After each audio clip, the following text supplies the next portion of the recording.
Hi darlings. I know I haven't been part of the YouTube goth scene for, well, any longer than about 5 minutes actually, and most of you don't know me, you've got no idea who I am or anything like that. I've been watching your videos, but you haven't seen any of mine yet. Ha ha ha ha.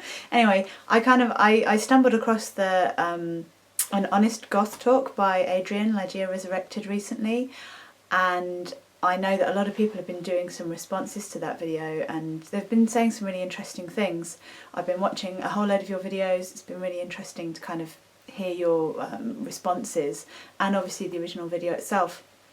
I thought I would put some ideas across as well. This might get a bit long and rambly, so please bear with me, but we'll see how we get on. As usual, I have my trusty book and I've written a whole bunch of stuff down in it, so yeah, let's get started. So I don't really want to come across as a bitch, and I don't mean this in a bitchy way at all, but some of the stuff that Adrian was saying kind of came across as being a bit like she's insecure herself and feeling like she needs other people to kind of validate her and say, yes, you are goth enough to join our group and to be part of our tribe. And that's really not what it's about. It's about knowing who you are, knowing what you like, being who you are, doing what you like to do. Adrian said that she'd gone to New Orleans and she'd gone to this goth club and she was really, really scared that everybody was going to be really horrible to her. That's just not what the goth scene is like at all. It's never been my experience. You know, I used to go to what was actually known as the UK's least friendly goth club, okay? And everybody there was lovely, you know. When I first went, they were a little bit like, oh, who are you? You're a new person, we're not sure. But eventually when I got to know them, everybody was really lovely and we all got on really well. And, you know, you just have to kind of give people time sometimes and just realise that it's just about you needing to go and meet people and make friends. And okay, maybe you're possibly not able to do that personally face to face. I understand that some people, you know, have social anxiety and that kind of thing, you know, I completely understand that. But you have to do the same sort of thing within the online space as well. So try not to take it personally and try not to be so insecure about who you are. I think that's really, really important. Okay, so I just want to have a quick word about elitism. We all have an issue with exclusion in our scene. We've been used to being bullied as children and excluded from the popular groups, and it's kind of really brought us to this point where we're so super sensitive to that kind of behaviour from anybody in our scene. Elitism is actually fairly rare. It tends to be just one or two people who've just got a bit of a bad attitude, and that is actually the case just generally in life. You know, there's just bad apples in every barrel. We're so super sensitive to elitism and to exclusion because we've been in that situation so much when we were children that we have a massive problem with it whenever we see it. You know, if somebody makes an offhand comment or you know, just behaves like they're too good for you or that kind of thing, we just suddenly jump at it and we're like, you know, how come this person's talking to me like that? Why are they treating me like this? Don't they know that it's a really awful thing to do? Don't they know that this was how I was treated at school? Oh my god, it's just like being back at school again, and it just kind of snowballs. 99% of it is in our heads. It really is. It's in our heads. There's, like I said, one or two bad people, but most people are actually pretty good. You know, just don't assume elitism every time somebody is a bit weird towards you, because it's much more likely to do with the fact that they've got a social anxiety, or they're thinking about something else, or they're having a bad day. It's much, much more likely to be about that than it is about anybody sort of actually thinking that you're just not good enough. Okay, because you are good enough. You know, Riri Phillips said this recently, you know, you are good enough. We've all got this kind of thing deep down inside us that we feel like we're not good enough because we've been rejected in social situations as children, but we really are good enough, and most people can see that, and most people will be friendly to us. We just need to kind of get over this feeling that people are going to be horrible to us, because that just doesn't happen most of the time. And generally when it does happen, it's got everything to do with the person who's horrible to you and nothing to do with you. Nothing whatsoever to do with you. That said, I'd just like to say that, you know, much as we'd like to believe that we're all one big happy family, we're really not. Every family has its kind of problems anyway. Anybody who says otherwise is lying. But in our particular case, we have so many different people from so many different backgrounds. I mean, one of the great things about Goth is that it's so inclusive. We generally tend to take people in from all over the place, all different backgrounds, you know, as long as they've got the same sort of interests as us, then they're in the tribe. But we're not a big happy family. There are going to be some people in the scene who, you know, are just horrible people. That's just how it is. It's what you get in society in general. I'm sure it's the same sort of percentage in the goth scene as it is anywhere else. But like I said, 99% of the time it's got nothing to do with that. It's just to do with a person having a bad day, or just not having time, you know, especially with regard to responding to your comments and the videos that you make as well. Having a lot of subscriptions makes it extremely difficult for people to stay in contact with everybody who comments on their vlogs. Okay, so LigeiaResurrected made the point that it's Black Friday, doesn't really respond to her stuff anymore. I would disagree with that. I've seen her respond to quite a lot of things on her YouTube and on her Instagram. She's even responded to me, lowly person that I am, and she seems like a really genuine person. You have to bear in mind that in her particular case, she's just moved halfway across the world. She's given up everything that she knew in her previous country, moved to a country where she doesn't even speak the language. She's having to spend time learning that language, finding work, finding a new apartment. She's been busy, right? That makes things very, very difficult. Everybody has a life outside of YouTube, even those of us who really enjoy the videos. And a lot of people spend time creating content more than they spend time watching the content. So, you know, people sometimes aren't going to have time to respond to your videos. That doesn't mean they don't watch them. Possibly if they don't watch them, it's because they just don't have time to do that. They're too busy creating content themselves.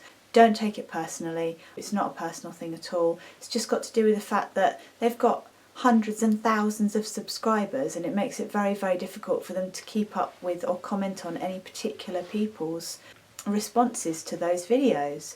You know, I mean, they might respond to people that they've gotten to know very well and they've known for a long time, and okay, those people might also be YouTubers who've got a lot of subscribers themselves. It's not elitism, it's not cliquishness, it's got to do with the fact that they've known those people for a long time. You know, the longer you're on YouTube, the more content you create, the more likely you are to build up a following. And so they've all been on YouTube for a very long time, and so they're much, much more likely to have known each other for longer, thus be very good friends, thus be more likely to comment on each other's content. Carry on talking to people, you know, who respond to your things. If there's anybody who's new on the scene, who's creating content, hi, comment on their stuff as well. You know, if you want to have a conversation, that's the best way to do it, is to get in contact with people who aren't obviously super, super busy. You know, make new friends. If you're not able to keep up with the people that you enjoy keeping up with, just because they're too busy right now to respond to you, realise that they've got a hell of a lot on their plate, and you would probably be exactly the same if you had the same subscriber count that they did, and go and be friends with the people who do have a bit more time, who are trying to build up their subscriber counts, who are trying to make new content, who've never done it before. You know, you can give them hints and tips, you can give them ideas for new videos, you can talk to them and encourage them. Just kind of talk to people. Don't focus down on the popular ones, okay? Because it's not that they don't like you, it's not that they're cliquey or elitist or anything like that. They're just super, super, super busy. They're so busy, and I can't blame them, you know, I completely understand that. You know, when a lot of people started their YouTube videos, it was because they wanted to make YouTube videos. It wasn't because they wanted to become great big famous people who, you know, made their living on YouTube or whatever. And so they didn't set up things like, you know, a social media policy, which you would do if you were a business starting out on YouTube or on any other social media. And so they don't have this kind of policy where, okay, we spend an hour or two per day looking through all the comments and responding to them and stuff like that. That's just not who they are. They're living their lives, they're making new content, they're doing other stuff, and they're busy. It's just life. It's just how it is. So I know that there are algorithms on Facebook, and I'm assuming that they are on YouTube as well. I've heard that they're about to kind of start off on Instagram as well soon, where they only show you content from people who you kind of interact with. So I have like 1,000 or something Facebook friends. It's pretty ridiculous, you know. A lot of them are friends of friends, or musicians, or people that I kind of know but not very well, as well as my actual friends. And I don't see 1,000 people's worth of Facebook updates every time I log on to Facebook. You know, Facebook goes, oh, you interact with this small group of people, therefore I'm only going to show you their content. And if I want to see everybody else's content, I have to look at a specific different list that's kind of buried in another list somewhere. I'm assuming that YouTube is the same, in that it only shows you the stuff that is kind of the most popular when you search for things, or that you only see content from people who you interact with. And so, you know, if somebody kind of drops off the grid for whatever reason and doesn't make some content for a little while, or you don't respond to their stuff for a little while just because you haven't got anything to add to that conversation, they drop off your awareness, you know. So unless you subscribe to absolutely everybody, you're never going to be able to keep in contact with everybody. And even then you might not get notifications of everything that everybody makes, and you might not have time, even if you do get notifications, to look at everybody's videos. Really, there's this kind of idea of kind of cliquishness and groups and that sort of thing that's coming from social media that's got absolutely nothing whatsoever to do with the people making the content, and everything to do with the platforms that they're making the content on, and the fact that those platforms want to make money from advertising, and that is their absolute be all and end all. They don't care about your friendship groups, they don't care about you staying in contact with certain people. All they care about is making money off you.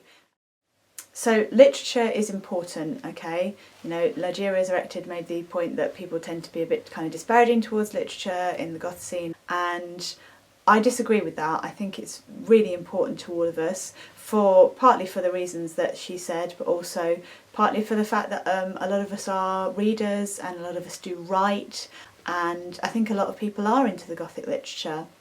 But on YouTube specifically, it's difficult to kind of talk about that sort of thing and get a lot of views, get a lot of people interested in that conversation.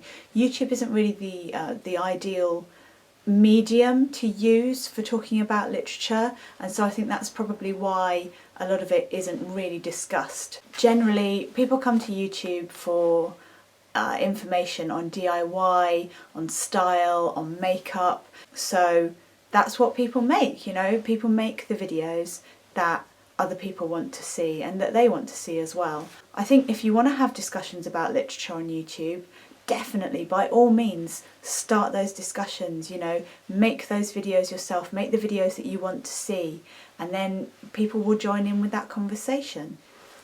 Also, the thing about Gothic literature is that it is very dense, it's very, very thick and very old prose, a lot of it, especially the Victorian stuff. It's just not the way that people kind of consume information or read these days. So people are used to short kind of Facebook updates or little kind of short Twitter feed conversations and that kind of thing. They're not used to reading great big thick stories, you know. They're not used to it, and so I think it's worth doing. I do think it's worth kind of wading through, but it's very, very hard going. It's very kind of dense prose and very difficult, especially in comparison to the modern world and the way that people consume information and read these days. So don't hold it against people that they don't want to read these books. They'd much rather see it visually, they'd much rather have it broken down into a shorter, kind of more abridged version.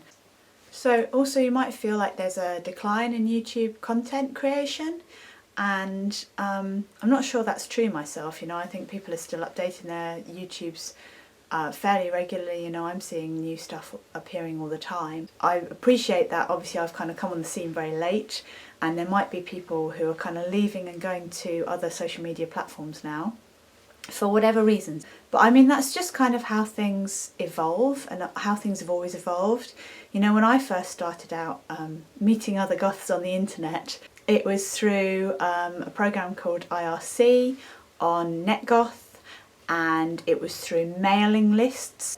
So I was on one for my local scene, which is how I met a lot of people on that local scene when I first moved there, and also for the London Goth Sluts as well. So we all kind of started off on mailing lists, and then we moved to LiveJournal, and we all spent a lot of time on there kind of updating our lives and diarising everything and chatting to each other on there and commenting. And then over time that kind of declined as well, because everybody moved over to Facebook. So now most of my friends and I are on Facebook, and that's how we kind of keep in contact with each other. So obviously I've started up on YouTube now, and I don't know, maybe I've come at, you know, the decline of the goth YouTube scene kind of thing, which is a bit of a shame, but it's the kind of thing that I tend to do, so never mind. But, you know, I think that's just how things kind of evolve. You know, new social media platforms arrive, people kind of realise that they're easier for one reason or another, and so they go onto those platforms instead.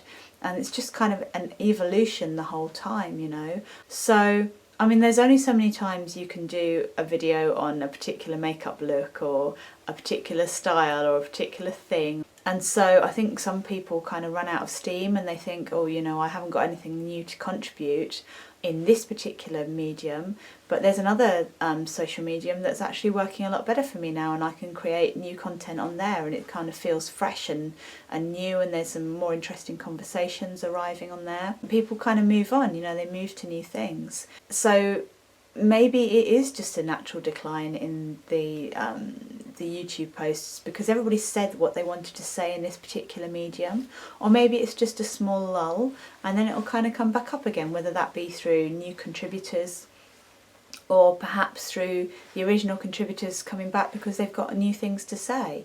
So I don't think you can kind of say, oh, you know, it's just declined and that's the end of it, because people, they may go elsewhere but they're still there, you know, they're still around and available. You just need to find them, you just need to know where to look. So let's just go back to literature for a brief second. With regard to literature, Black Friday actually has book picks on her website, so it's not that it's not about literature and that we don't talk about it. It is there, it's just dealt with in a different medium. Make the videos that you want to see. You know, if you want to see videos, YouTube videos on books, talk about books, you know, make those videos, make them happen. Don't expect other people to do it. And as I've said before with everything else, just don't take it personally, okay? 99% of the time, any bad stuff that you experience is nothing to do with you. It's just to do with the other person. And that 1% of the time when it is to do with you, it's much more likely to be to do with you feeling like you're not good enough, feeling kind of insecure. It's not that you're saying or doing the wrong thing, it's just that you feel like you're saying or doing the wrong thing. So have a bit more confidence in yourself and, you know, have fun. If you're not having fun anymore, then find the places that you can have fun and go there. You know, do that. I'm not saying, you know, go away, I'd never want to see any of you again, because that's just a load of rubbish. I'm just saying, you know, if you're not getting the same satisfaction from making YouTube videos anymore, then there's a huge plethora of social media platforms where, you know, you can feel just as at home. And most of us are on more than one as well. So if YouTube isn't working for you anymore, try Instagram, try Twitter, try Tumblr, try Facebook, try Snapchat, whatever, and just kind of see, you know, and also try the real world. You know, there's plenty of people out there who are willing to be friends with you and to talk to you and, you know, take you to clubs and take you to events and festivals and that kind of thing. So just kind of go out there and see what you can find, and don't let anything or anybody stop you, whether it be your own insecurities or it be those just one or two bad apples, because they're just not, none of those things are important. Life is much too short to let any of that stop you. Anyway, that's what I've got to say on the subject. So I'll see you all again soon.